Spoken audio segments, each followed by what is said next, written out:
Hello and welcome to Coffee Chats. I'm Morgan. And I'm Sarah, and this is a book talk on Ready Player One and a discussion about meeting Ernest Cline. So Ready Player One is a dystopian novel that's set about 30 years into the future. The main character is Wade, and he partakes in this grand adventure on a virtual reality called the Oasis. He is participating in this contest to claim ownership over the Oasis, and they have to solve riddles and play old video games. It's full of a bunch of 80s references, and you can tell that the author is super duper passionate about the 80s and 80s movies, 80s music, old video games, like Dungeons and Dragons and stuff. It's really just an amalgamation of all the things that he loves. And the competition in the book is being held by a man called James Halliday. He has things written about himself, but he's kind of mysterious because he chose to shut himself away from the world after completing the Oasis and his work on it.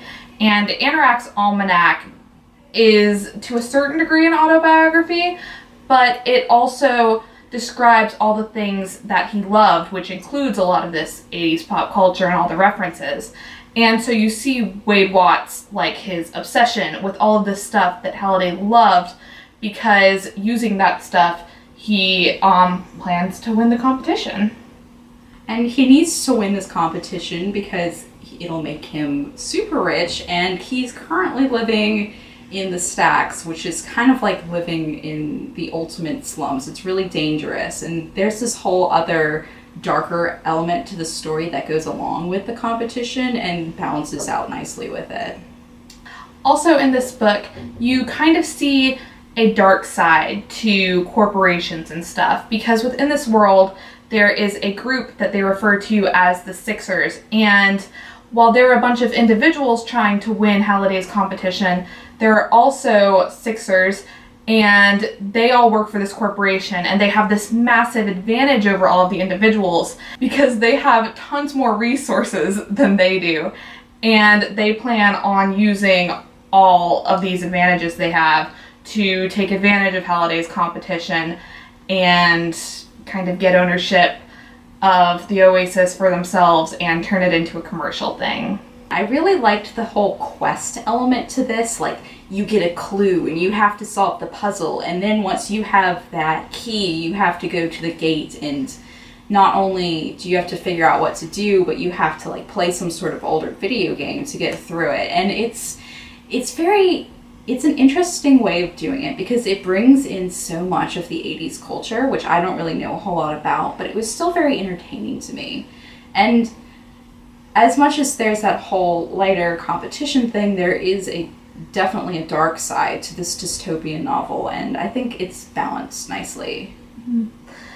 I feel like what makes it really universal in its reach, because we're going to talk about this later in the video, we heard Ernest Cline speak, and he said he wasn't sure if anyone who wasn't brought up in the 80s would enjoy this book.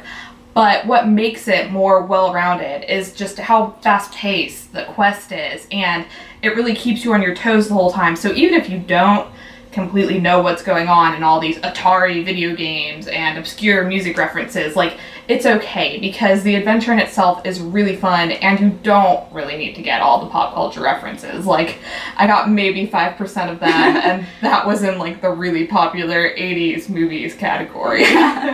Also, the whole structure of the quest is really universal. So even though, like, the specific details of it is unique to the 80s, like, the structure of the quest is something that everybody can relate to.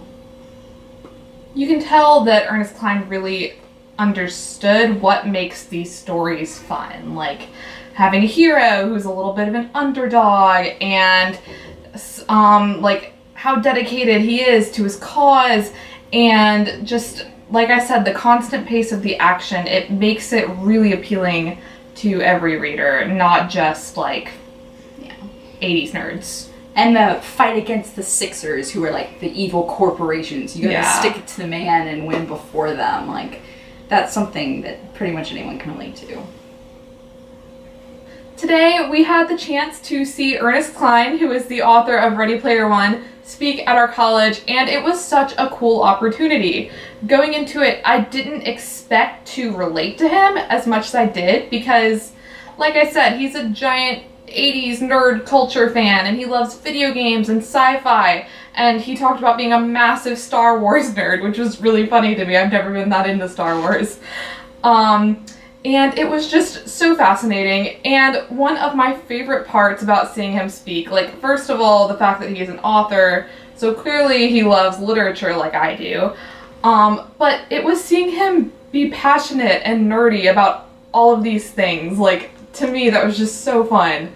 Even though, like, most of the media that he's, like, a super fan of, I don't really consider myself much of a fan of. I haven't even delved into the world of video games, really. It was just so cool to see him be passionate about all these things and to feel like I was listening to a fellow nerd talk, and it was a great time. It was also cool to see how he used the things that he loved that aren't super traditional, like Dungeons and Dragons, to influence his writing. And he is now like a best-selling author, and he wrote a book that is like half him fangirling over 80s stuff, and it's just really interesting to see how he managed to take something that he loved and make it so that other people can love it too. Something that I feel like neither of us really knew going into this was that he actually started his career as a screenwriter, and he wrote a script for a movie that ended up coming out, and it's called Fanboys, and it's about a group of nerds, and one of them is dying, so they go on a journey to break into George Lucas's house so that they can see a Star Wars movie before it has ever come out. And so once again, like, doing that, he was just playing on all the stuff that he'd grown up loving. And it was so fun to hear him talk about that, even though I've never seen the movie. I've never really heard of the movie. And once again, this was something really unique to him. Like, who else makes a movie about being a fan of another movie? But he made it something that people adore. Also, hearing him talk about the differences between the world of screenwriting and the world of novel writing was super duper interesting, because he kind of put it this way, that writing a screenplay is like having your baby and making it something you'd worked so hard on and then giving it away to the movie industry, and you would have to kind of see how they affect it and what they're going to add and what they're going to take away, and if it'll even end up being the same product that you gave to them.